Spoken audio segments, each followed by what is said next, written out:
大家好，我係 Artificial Intelligence 楊老師。今日我想介紹一本書俾大家，書名叫做 STEAM 跨領域實作課。這本書主要透過3個章節循序漸進，圖解步驟科學原理，而書入面有30個有趣課題俾大家探索。以下時間就等我分享我最中意嘅幾個內容俾大家啦。究竟什麼形狀嘅柱體係最堅固呢？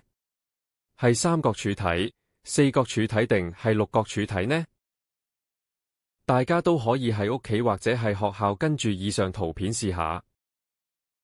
而家俾少少時間大家諗下，究竟什麼形狀嘅柱體係最堅固呢？係三角柱體、四角柱體定係六角柱體呢？正確答案係圓柱體啊！原來當斷面的周長相同，材料也相同時，比起斷面為三角形、四邊形這類多邊形的柱體，斷面為圓形的柱體會比較堅固。其關鍵就在於斷面的邊長。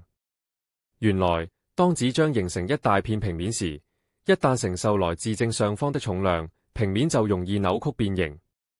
因此，若以多邊形的情況來看，角越多就越堅固，而側邊的平面越少，穩定性就越高。所以最堅固的柱體就是圓柱，因為圓柱側面幾乎沒有平面的。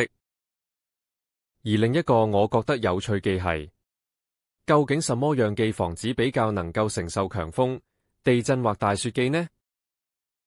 以東京晴空塔為例，塔的地基深入地底，就像樹根一樣緊緊抓着土地。另外，塔的中心設計了一根名為心柱，唔係叫搖柱的柱體。大家見唔見到圖中心柱和周圍的塔體是分開的？咁就可以係發生地震的時候，讓兩者晃動的時間點分開而減少衝擊。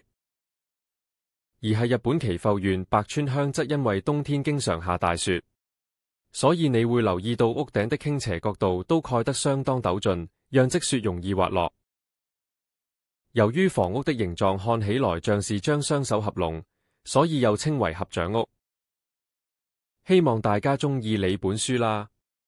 我係 Artificial Intelligence 楊老師，多謝各位。Check this out. Yo.